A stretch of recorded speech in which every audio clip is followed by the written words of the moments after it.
போக போகிற இடம் வந்துட்டு கீழாநெல்லி கோட்டை. இங்கே இருக்கக்கூடிய கோட்டையை தான் பார்க்க போயிட்டுருக்கோம். தூரத்தில் உங்களுக்கு சுவர் தெரியும்.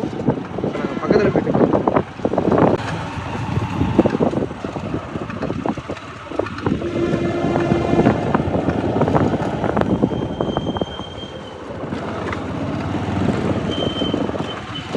இப்போ நம்ம வந்திருக்க இடம் வந்து புதுக்கோட்டை மாவட்டத்தில் கீழாநிலை கோட்டைங்கிற இடம் வந்திருக்கோம். இந்த கோட்டை வந்து பாண்டியர் காலையில் எழுப்பப்பட்டு அதுக்கப்புறம் நாயக்கர்கள் கண்ட்ரோல்லையும், அதுக்கப்புறம் ராமநாதபுரம் சேதுபதிகள் கண்ட்ரோல்லையும், அதுக்கப்புறம் தொண்டைமான் கண்ட்ரோல்லையும் இருந்திருக்கு. அதுக்கப்புறம் ஆங்கிலேயர்கள் கண்ட்ரோலில் கூட இருந்திருக்கு. ஆனால் இப்போ இருக்க நிலைமையில் வந்து ரொம்ப சிதைவடைந்து தான் இப்போ இருக்க இன்றைக்கி உள்ள நாளில் வந்து இருக்குது. இந்த மாதிரி ஒரு சில சுவர்களை மட்டும் நீங்கள் பார்க்கலாம் இந்த கோட்டையில். இதுதான் அந்த கோட்டையோட நுழைவாயில். 2 சைடு ஓப்பன் இருக்குல்ல, இதுதான் அந்த கோட்டையோட நுழைவாயில். வாங்க அப்படியே பொறுமையாக உள்ளே போயிட்டு அடுத்து நெக்ஸ்ட்டு நிறைய விஷயங்கள் உங்களுக்கு காட்டுறோம். இப்போ பார்த்தீங்கன்னா இந்த கோட்டையோட என்ட்ரன்ஸ் இருக்கா, கோட்டையோட என்ட்ரன்ஸில் உள்ளே வந்துட்டோம். இங்கேருந்து பார்த்தீங்கன்னா பக்கத்தில் ஒரு கண்காணிப்பு கோபுரம் இருக்குது. அந்த கண்காணிப்பு கோபுரத்துக்கு போகிறதுக்கான படிக்கட்டுகளும் அமைக்கப்பட்டிருக்கு. வாங்க மேலே போய் பார்ப்போம். இப்போ நம்ம நிற்கிறது வந்து இந்த கோட்டையோட கண்காணிப்பு கோபுரம். ஆங்கிலத்தில் வந்து இது பேஸ்டின் அப்படின்னு சொல்லுவாங்க. இங்கே நீங்கள் பார்த்தீங்கன்னா ஒரு பீரங்கியை பார்க்க முடியும் உங்களால். இந்த கண்காணிப்பு கோபுரத்தை வந்து பீரங்கி வச்சுருக்காங்க. இதன் மூலமாக வந்து இந்த கோட்டையில் வந்து பீரங்கியோட பயன்பாடு இருந்திருக்கு அப்படிங்கிறதுக்கு வந்து நம்ம ஒரு எடுத்துக்காட்டாக எடுத்துக்கலாம். அதே மாதிரி 2017ஆம் ஆண்டு இந்த கோட்டையை சுற்றி வந்து மின்கம்பங்கள் அமைச்சாங்க. அந்த மாதிரி மின்கம்பங்கள் அமைக்கிறது குழி தோண்டும் போது நிறைய பீரங்கி குண்டுகள் வந்து கிடச்சிது. அதன் மூலமாகவும் இந்த கோட்டையை வந்து ஆங்கிலேயர் காலத்தில் ஒரு ஆயுத கிடங்காகவும் பயன்படுத்தியிருக்கலாம் அப்படிங்கிற ஒரு கருத்து முன்வைக்கப்படுது. அதில் அந்த குண்டுகள் வந்து இந்த மாதிரியான பீரங்கிகளோட பயன்பாட்டுக்கு மட்டுமே இருந்திருக்கலாம் அப்படிங்கிற ஒரு கருத்து வந்து முன்வைக்கப்படுது.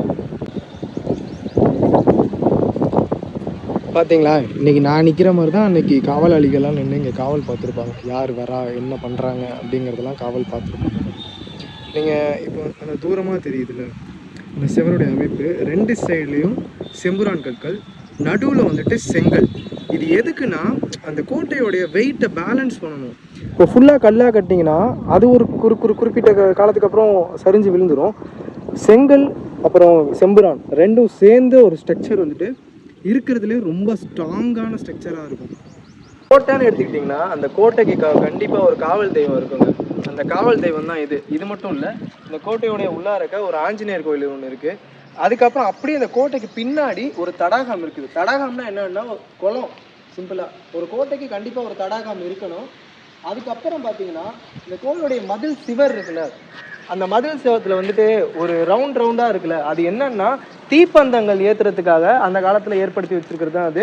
அதுக்கு கீழே அந்த புல்லு மண்டி இருக்குல்ல, அந்த புல்லு மண்டி இருக்கிறது அந்த இடம் வந்து பிளாட்ஃபார்ம் வந்து ஒரு மாதிரி இந்த மாதிரி இருக்கும் ரெக்டாங்குலராக. அது எதுக்கு இருக்குதுன்னா வீரர்கள் வந்துட்டு அது மேலேயே நடந்து போகணும் அப்படிங்கிறதுக்காக மட்டும்தான் இருக்குது. ஒட்டு மொத்தமாக இந்த கோட்டையோடைய பரப்பளவு எவ்வளோன்னு கேட்டிங்கன்னா 45 ஏக்கருங்க மொத்தமாக. இப்போ நீங்கள் இந்த செவர் இருக்குல்ல, இந்த செவர் வந்து கண்டினியூஸாக இங்கேருந்து அது வரைக்கும் போகும். தெரியுதா, இது அந்த கோட்டையோடைய பேஸ்டியன்னு சொல்லுவாங்கல்ல, அந்த காவலுக்கு நிற்கக்கூடிய இடம், அந்த இடம் தான் இது. இதை தொடர்ந்து இப்போ இந்த பேஸ்டியன் இருக்குன்னா இது எப்படியே துண்டாக நிற்கக்கூடாது. இது அப்படியே கண்டினியூஸாக இங்கிட்ட ஒரு செவர் வந்துக்கிட்டே இருக்கணும். இப்போ நம்ம அந்த செவத்தை பார்க்க தான் போயிட்டுருக்கோம். இப்போ நம்ம நடந்து போயிட்டு இருக்க இடம் வந்துட்டு இந்த கோட்டையோடைய அகழி. அது அந்த காலத்தில் பெருசாக இருந்திருக்கணும், இப்போ அப்படியே அதோடைய இது சுருங்கிருச்சு.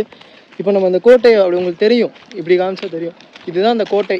இந்த கோட்டைக்கு பின்னாடியே அப்படியே அதோடைய அகழி வந்து ஓடிட்டு இருக்குது.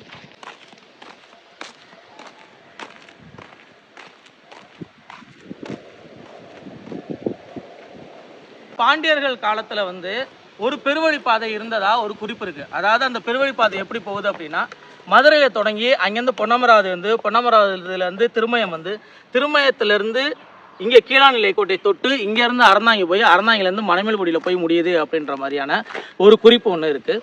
இதில் மணமேல்குடியில் வந்து ஒரு துறைமுகம் இருந்திருக்கு. அதுக்கான கல்வெட்டு சான்றுகள் வந்து பட்டுக்கோட்டை சிவன் கோயிலில் நமக்கு கிடைக்கிது.